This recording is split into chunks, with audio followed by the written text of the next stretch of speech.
Assalamualaikum warahmatullahi wabarakatuh. Kawan-kawan, kita ketemu lagi di dalam channel Belajar Elektronika di sini. Kawan-kawan, kali ini kita akan membahas cara kerja PWM, Pulsa with Modulation.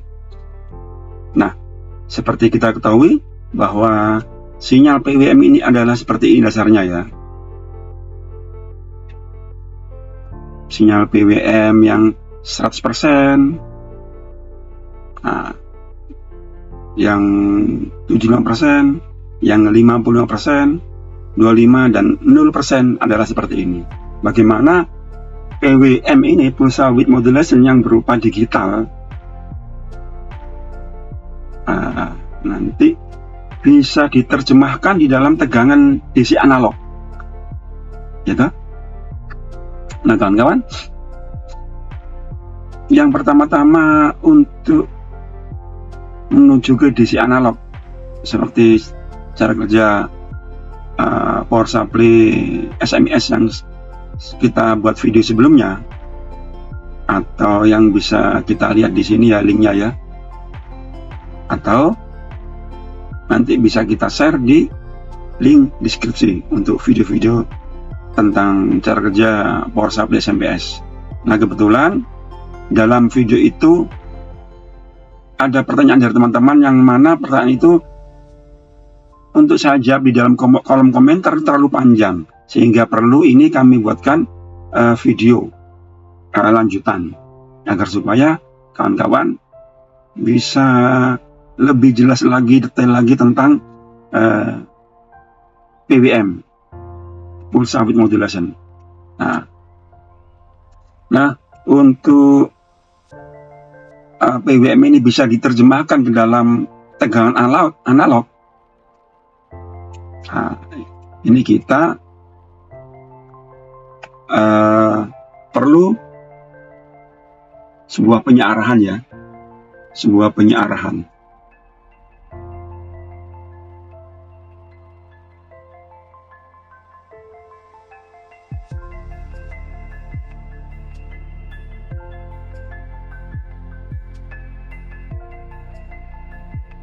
Nah, ini langkah pertama, kita ambil contoh yang 50% ya, yang ini, yang gambar ini ya, karena ini yang lebih sederhana untuk diterangkan pertama kali. Nanti kita setelah 50% baru kita jelaskan yang lainnya.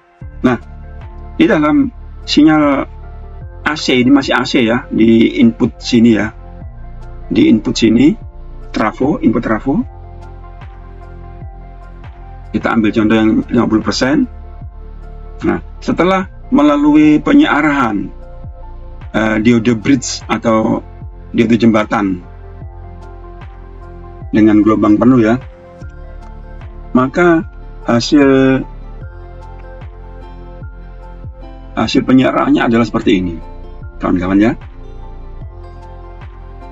Nah, setelah disearahkan, sehingga ini kan berupa AC ini. Ini sudah DC ini, tinggal atasnya doang.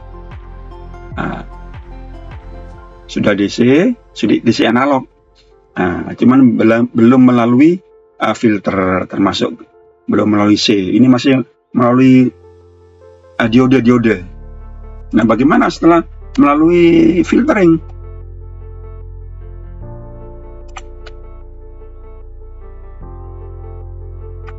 Maka hasilnya adalah seperti ini. Kita besarkan ya. Nah, jadi setelah di filter melalui dioda, hasilnya seperti ini, kemudian dikasih filter kapasitor, sehingga kapasitor adalah menyimpan dan membuang muatan atau sebagai waduknya ya, sebagai si waduk. Ini adalah si waduk. Jadi semua ditampung di sini tegangan. Kapan dia disimpan, kapan dia dibuang muatannya, ketika ada beban ya tentunya. Nah, cara kerja di kapasitornya adalah setelah dari puncak ini kan dia 0 ini. ada tegangan 0, ada tegangan 0, ada tegangan. Ketika ada tegangan, nah seperti ini, dia dibuang muatan set. Nah, kemudian ada tegangan lagi, ya toh. Setelah terisi, dibuang lagi set. Nah, terisi lagi, dibuang lagi, terisi lagi, sampai seterusnya, ya toh, terisi dan terbuang. Nah, sehingga hasil akhirnya adalah seperti ini.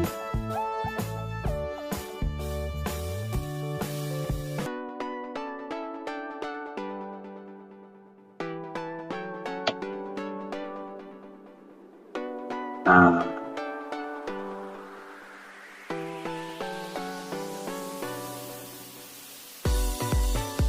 hasil akhirnya adalah seperti ini, kawan. Iya ya, dia sudah DC, sudah melalui filter, tapi tegangannya berapa hasil akhirnya? Nah, ini kan inputnya kan 12 volt ini, inputnya 12 volt AC, inputnya 12 volt AC karena dia 50% sinyalnya seperti ini, maka ada rumus.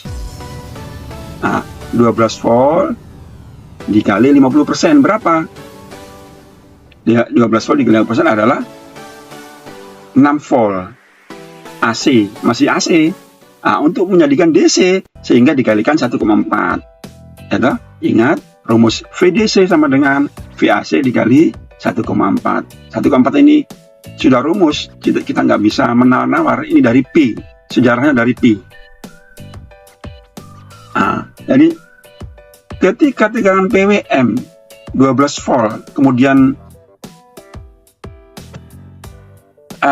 duty cycle-nya 50%, maka yang dihasilkan adalah 8,4 volt DC. Nah, ya toh? Sebetulnya kalau AC-nya sendiri saya 6 volt. 12 volt kali 50 sampai 50% sama dengan 6 volt. Oleh karena dijadikan DC sudah melalui kapasitor, maka jadi 8,4 volt DC, kawan-kawan ya.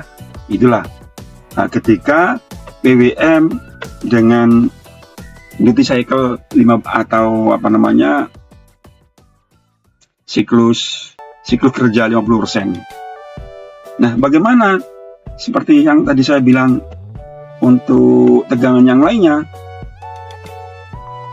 kawan-kawan?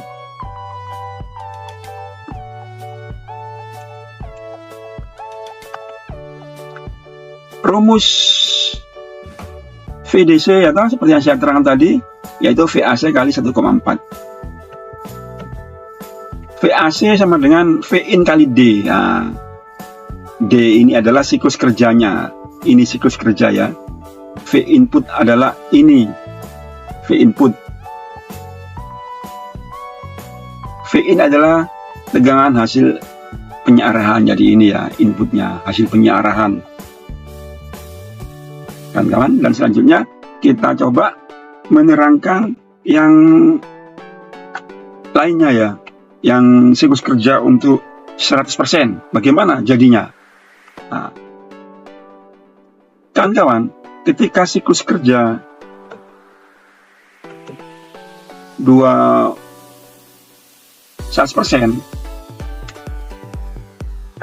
maka hasil 100% adalah seperti ini ya. Ini 100%. Nah, ketika kita lihat gelombangnya di osiloskop adalah seperti ini, 100%. Kemudian disiarahkan, hasil penyiaran adalah seperti ini. Disiarahkan melalui diode bridge ini kan. Nah, kemudian setelah melalui kapasitor, bagaimana hasilnya? Hasilnya sama, cuman ada tambahan amplitudenya ini ya, karena sudah melalui kapasitor. Itu. Dan hasil akhirnya adalah 12 volt VDC ya, 12 volt dikali 1,4 sama dengan 16,8 volt. Jadi kesimpulannya, input yang 12 volt tadi ketika siklus kerjaan 100%, DC-nya adalah menjadi 16,8 volt kawan. Dengan rumus ini tadi ya. Nah, 12 volt sendiri adalah dari inputnya. Oleh karena dia 100%, ya toh? Maka 12 volt dikali 1,4 sama dengan 16,8. 100% dikali 12 ya 12 volt tetap, nggak berkurang. Nah, begitu kawan-kawan ya. Dan kita coba untuk siklus kerja yang 0%, bagaimana?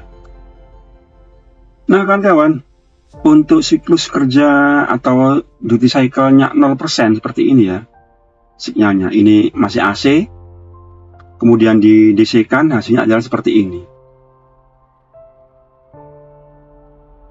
Nah, hasilnya adalah 0 ini. Gitu?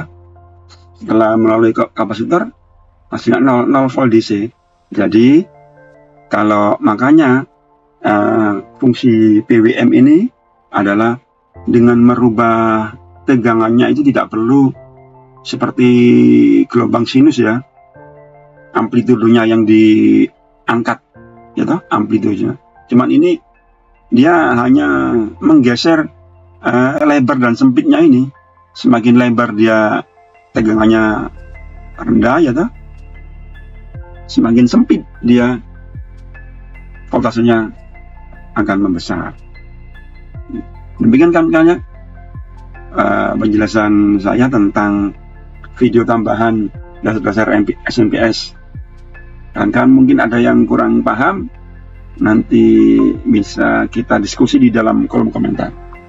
Sekian kawan-kawan, terima kasih telah menonton. Jangan lupa like and share dan subscribe kawan.